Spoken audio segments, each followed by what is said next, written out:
बच्चों, आज हम लोग अपने हिंदी साहित्य का पाठ 13 अमृता शेरगिल पाठ का अध्ययन करेंगे। बच्चों, अमृता शेरगिल जो है वो एक प्रसिद्ध चित्रकार थी। उनकी जीवनी प्रस्तुत पाठ में उनकी जीवनी के बारे में लिखा हुआ है कि वो एक बचपन से ही वो प्रतिभा संपन्न थी और उनकी चित्रकारी में, कला में बहुत रुचि थी और उनके माता पिता ने उनकी रुचि को जाना, पहचाना और उसके अनुसार उनकी शिक्षा प्रशिक्षण, उसकी शिक्षा की व्यवस्था की कि ऐसे अध्यापक उनको उस विषय में जिसमें उनकी रुचि है उसमें शिक्षण दे करके उसमें और निखार लाएं।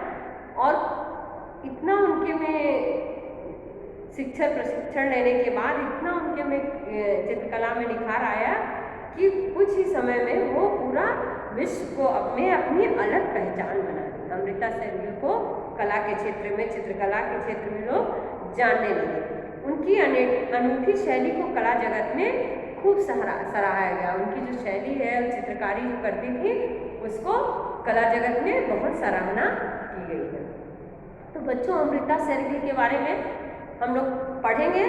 पहले पाठ के शब्दार्थ देखिए, ऊपर लिखे हुए हैं रंग संयोजन। रंग संयोजन करना मतलब रंगों का मेल। चित्रकार ड्राइंग करते हैं ना, तो उसमें कलर करते हैं, तो कलर करने के लिए किस कलर के बाद क्या होना चाहिए और क्या कलर कॉम्बिनेशन होना चाहिए, उसको रंग संयोजन बोलते हैं। सहसा, अचानक, दक्षता, कुशलता, रुझान, रुचि। किस दक्षता मतलब कुशलता, कुशल किसी चीज में निपुण। रुझान मतलब रुचि, किस चीज में आपकी रुचि है, किस काम को करने में आप इंटरेस्ट लेते हैं। यथार्थ मतलब सत्य, वास्तविकता क्या है, सत्य क्या है। और मौलिक मतलब उसका मूल रूप। बच्चों, फिर देखिए आगे हम लोग पाठ पढ़ेंगे। हरे भरे पेड़ पौधे, वृक्षों के नीचे आपस में खेलते खिलौने और बर्फ की चादर ओढ़े दूर झांकती पहाड़ियाँ, इन सबको कागज पर समेटे एक छोटी बालिका माँ की ओर दौड़ती हुई आई।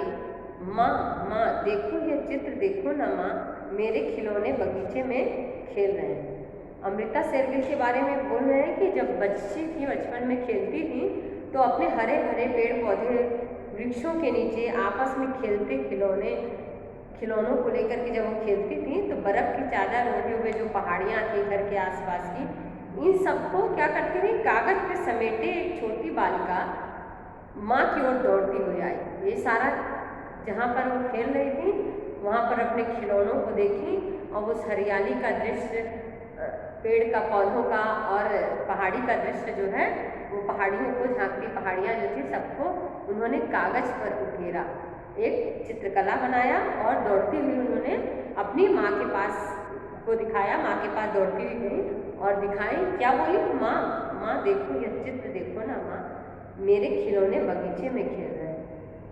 चित्र बनाया और बना के उसको माँ के पास लेकर जाती है और बोलती है, माँ, माँ देखो इस चित्र को मैंने, मेरे खिलौने जो है बगीचे में खेल रहे हैं। बगीचों के नीचे खिलौनों को रखा और उसका चित्र बनाकर अपनी माँ को दिखाया। माँ ने चित्रकला कागज, चित्र वाला कागज बालिका के हाथ से ले लिया, एक झलक देखा और नन्ही बालिका को हृदय से लगा दिया। माँ ने उनकी ड्राइंग का जो पेज था, चित्रकला बनाया था, उसको अपने हाथ से ले लिया और लेकर के बच्चे को, अमृता शेरगिल को गले से लगा दिया। नन्ही बालिका को हृदय से लगा लिया। सचमुच यह तो अपना ही बगीचा है, माँ सहसा बोल उठी। माँ ने चित्र को देखा कि उसके सारे खिलौने पेड़ के नीचे, वृक्ष के नीचे रखे हुए, सजे हुए, तो देखा कि और बोला कि देखिए, देखो माँ, मेरे खिलौने जो है बगीचे में खेल रहे हैं। नन्हे नन्हे हाथों को वे बार बार प्यार करती। ऐसा स्नेह भरा प्रोत्साहन पाकर बालिका की आंखें उत्साह और खुशी से भर आती। ऐसा लगता मानो अपनी आंखों से वह प्रकृति के सौंदर्य को नाप लेना चाहती। माँ जब उसकी चित्रकला देखती है तो उसको खुशी से, उसको देखती ही कहती है कि ये तो मेरे बगीचे का ही चित्र है, और उसको गले से लगा लेती है और उसके हाथों को अच्छे से को चूमने लगती हैं। जिन हाथों से उन्होंने चित्रकला बनाई थी और ड्राइंग बनाई थी, उस हाथों को चूमने लगती हैं। और उनका जो ये प्यार भरा, स्नेह भरा जो प्रोत्साहन पाकर उसकी आंखें और उत्साह और खुशी से भर जाती हैं। जब आप किसी काम को करते हैं और उसको आपको लोग प्रोत्साहित करें तो आपको और उससे करने का उत्साह मिलता है, बढ़ता है और अच्छे से उस कार्य को करते हैं। तो खुशी से उनकी आंखें भर आई। ऐसा लगता मानो अपनी आंखों से वो प्रकृति के सौंदर्य को नाप लेना चाहती है। ऐसा लग रहा था कि मानो कि वो प्रकृति के सौंदर्य को अपनी आंखों से ही नाप लेना चाहती है, यानी अपनी आंखों से देख करके वो जो प्राकृतिक दृश्य को देख करके वो अपने चित्रकला के माध्यम से उसको कागज पर उतारती थी। प्रकृति के गुण भाव को चित्रित करने वाली प्रकृति के गुण भाव को चित्रित करने वाली यह बालिका कोई साधारण बालिका नहीं थी। यह थी प्रतिभा संबंध चित्रकार। प्रकृति के गुण भाव को मतलब गुण मतलब जो अंदर जो रहस्य छुपा हुआ है को चित्रित करने वाली, प्रकृति को उसको कागज पर उकेरने वाली यह बालिका कोई और नहीं थी, साधारण बालिका नहीं थी। यह थी प्रतिभा संपन्न चित्रकार अमृता सेन, जो अपने चित्रों के माध्यम से इसको कागज पर उकेरती थी। वो कोई और नहीं थी। कौन थी? अमृता शेरगिल। इनका जन्म, अब इनके बारे में हम लोग जानेंगे कि अमृता शेरगिल कौन थी। ये तो हम लोगों ने पढ़ा कि ये चित्रकला में रुचि रखती थी और माता पिता ने इनकी कला में, चित्रकला में रुचि देख करके इनको समय से प्रशिक्षण दिया चित्रकला का, जिससे वह विश्व में जानी जाने लगी। और बचपन में जब खेलती थी तो उनकी इतनी रुचि थी कि अपने खेल खिलौनों का भी चित्र स्केच कॉपी पेज पर बनाकर अपनी मम्मी को दिखाती थी। उनकी माँ उसको देखने के बाद उसको उनका खुशी से गले लगा लेती थी, उनके हाथ को चूम लेती थी। अमृता शेरगिल, इनका जन्म 3 जनवरी 1913 ईस्वी को यूरोप के बुडापेस्ट में हुआ था। यूरोप में बुडापेस्ट नामक स्थान पर हुआ था, याद रखिएगा। बर्फीली हवाओं और कोहरों से युक्त वह दिन कला जगत के लिए अनूठा दिन था। उस समय क्या था? बर्फीली हवाएं चल रही थी और बर्फीली हवाओं से और कोहरों से जो है युक्त पूरा घना कोहरा था। कला जगत के लिए यह एक अनूठा दिन था। जब पारिवारिक चिकित्सक ने अमृता के जन्म का शुभ समाचार दिया तो अमृता के पिता समाचार पाकर गदगद हो गए। जब उनका जन्म हुआ था उस समय का बता रहा है कि ठंड का मौसम था, चारों तरफ बर्फ से, पहाड़ी पे बर्फ गिरी हुई थी, चारों तरफ वातावरण ठंडा था। और अमृता के जन्म का शुभ समाचार जब दिया, चिकित्सक ने, डॉक्टर ने बताया कि अमृता शेरगिल की बेटी हुई है या जन्म का उसके समाचार दिया, तो उसके पिताजी सुनकर के क्या हुआ? गदगद हुए, यानी अत्यधिक प्रसन्न हो गए, सुनकर खुश हो गए। अमृता के पिता पंजाब के रहने वाले थे तथा माता मारी अंटोएटेन हंगरी की। उसके पिता जो अमृता के पंजाब के रहने वाले थे और माता हंगरी की रहने वाली थी। अमृता ने छोटी सी आयु में चित्र बनाना आरंभ कर दिया था। माता पिता ने अपनी बेटी की चित्रकला के प्रति विशेष रुचि को शीघ्र ही पहचान लिया।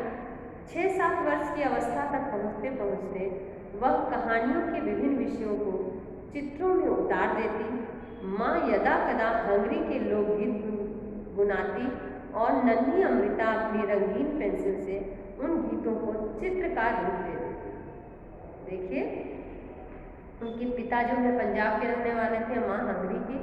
जब उनको बचपन से ही अमृता शेरगिल को कला में, चित्रकला में रुचि थी और बचपन से उन्होंने चित्र बनाना आरंभ कर दिया था। उनकी यह रुचि को देख करके उनके माता पिता ने उनको समय से ही प्रशिक्षण उस विषय में रुचि देखते हुए उनकी रुचि को, उनकी प्रतिभा को पहचान लिया और उनको प्रशिक्षण दिया। और 6-7 वर्ष की अवस्था तक पहुँचते पहुँचते उन्होंने विभिन्न विषयों के चित्र को कागज पर उतारा। यहाँ तक कि उनकी माँ जो गीत गुनगुनाती थी, उन गानों को सुन करके, हंगरी का जो लोकगीत था उसको सुनकर भी वो अपने उस गानों को चित्र के माध्यम से कॉपी पर रेखा खींच करके, चित्र के माध्यम से उसको रेखा खींच करके प्रस्तुत करते थे। इन्हीं दिनों यूरोप में लड़ाई अमृता का परिवार नज़दीक के गांव में जा बसा था। युद्ध समाप्त होने के बाद बुडापेस्ट में उसकी शिक्षा आरंभ हुई। इस समय यूरोप में जब युद्ध छिड़ा तो अमृता का जो परिवार जो पास के ही गांव में जाकर बस गया। जब युद्ध समाप्त हुआ तो बुडापेस्ट में उनकी जो है शिक्षा प्रशिक्षण जो थी वो आरंभ हुई। इतिहास की अनेक घटनाओं ने अमृता के कोमल मन को झकझोर दिया। अपने अनोखे भावपूर्ण अंदाज में उसने अनेक ऐतिहासिक घटनाओं को रंग चित्रों में उतार दिया। जब ये 8 वर्ष की थी तो उनके पिता परिवार सहित भारत आए और वे शिमला में रहने लगे। बुडापेस्ट की बर्फ से ढकी पहाड़ियाँ और शिमला की हरियाली में अमृता की प्रतिभा दिन पर दिन निखरती गई। देखिए, जब उस समय यूरोप में लड़ाई छिड़ी तो एक ही गांव में आके बस गए। जब युद्ध समाप्त हुआ तो बुडापेस्ट में उनकी शिक्षा दीक्षा उनकी आरंभ हुई और इतिहास की जो अनेक घटनाएं थी, युद्ध हुआ था, ये सब जो हुआ था, ये इनके अमृता के कोमल मन को झकझोर दिया था और इन्होंने इनको अपने ऐतिहासिक घटनाओं को अपने चित्र के माध्यम से उकेरा था। और जब ये 8 वर्ष की थी तभी उनके पिता जो है परिवार सहित भारत आ गए। भारत में शिमला में वो रहने लगे। वहाँ की जो बर्फ की घाटियाँ थी और बुडापेस्ट का जो बर्फीली पहाड़ियाँ थी वो और शिमला की हरियाली में अमृता की प्रतिभा दिन पर दिन निखरती गई। इन दोनों जगह रह के उन्होंने अपनी प्रतिभा में क्या किया और भी निखार लाया। अमृता को चित्रकला की शिक्षा दिलाने के लिए एक अंग्रेज चित्रकार नियुक्त किया गया। विषयों पर अमृता की पकड़ तथा रंग संयोजन और प्रस्तुतिकरण में अमृता की दक्षता देखकर शिक्षक भी दांतों तले उंगली दबाते थे। देखिए, अमृता को चित्रकला की शिक्षा दिलाने के लिए किसको किया गया? एक अंग्रेज चित्रकार जो था उसकी नियुक्ति हुई कि आप इनको प्रशिक्षण देंगे, इनकी कला में और निखार लाएंगे। विषयों पर अमृता की पकड़ तथा रंग संयोजन और प्रस्तुतिकरण में अमृता की दक्षता देखकर शिक्षक भी दांतों तले उंगली दबाते थे। यानी जब वो चित्रकला बनाती थी तो जो रंग संयोजन, कलर कॉम्बिनेशन जो भरती थी, रंगों का मेल, वो और किस तरह अपनी कला को प्रस्तुत करना है, उसका प्रस्तुतिकरण, उनकी निपुणता और सारा कुछ ये देख के कि बनाने का तरीका, कलर भरना, किस तरह उसमें रंग भरा गया है, किस तरह उसको प्रस्तुत किया गया है, ये सारे गुण उनके में इसमें दर्ज देख करके उन्होंने क्या किया कि उनकी प्रतिभा को देख करके दांतों तले उंगली दबा ली। दांतों तले उंगली दबा लेना मतलब आश्चर्यचकित हो जाना। वो आश्चर्यचकित हो गए। अमृता के माता पिता ने तय किया कि चित्रकला की शिक्षा के लिए उसे यूरोप भेजा जाए। सन 1924 में शेरगिल परिवार की इटली के लिए रवाना हुआ। अमृता चित्रकला की शिक्षा प्राप्त करने पेरिस गई। देखिए, बच्चे में रुचि देख करके, जो उस समय देश हमारा आज़ाद नहीं हुआ था तो अंग्रेज ही ज़्यादा थे, तो एक अंग्रेज चित्रकार जो है उनको शिक्षण देने के लिए, चित्रकला के शिक्षण देने के लिए आया और उनका देखा कि इतना अच्छा रंग संयोजन, चित्रकारी तो जो थी इतना अच्छा रंग संयोजन, इतना अच्छा से रंग को भरना, उसके बाद उसको प्रस्तुत करना, उनकी निपुणता को देख करके वो भी अंग्रेज चित्रकार जो है आश्चर्यचकित हुआ। और अमृता के माता पिता ने ये सब इनकी निपुणता देख के, इनकी कला में इतना निखार आता देख करके अमृता को उनको चित्रकला की शिक्षा के लिए क्या किया, यूरोप भेजा जाए। उन्होंने निश्चय किया कि अब इसको यूरोप भेजा जाए। सन 1924 में शेरगिल परिवार इटली के लिए रवाना हुआ। अब वो लोग सन 1924 में अमृता के लिए उनके प्रशिक्षण के लिए इटली रवाना हो गए। अमृता चित्रकला की शिक्षा प्राप्त करने पेरिस गई और वह जो है अमृता जो है चित्रकला की शिक्षा प्राप्त करने के लिए पेरिस गई। वहाँ पर उन्होंने शिक्षा लिया, अपनी चित्रकला से संबंधित शिक्षा प्राप्त किया। महान चित्रकार प्रोफेसर पियरे वेलान ने अमृता की मौलिक प्रतिभा तथा कला के प्रति उनके रुझान की अत्यंत प्रशंसा की। महान चित्रकार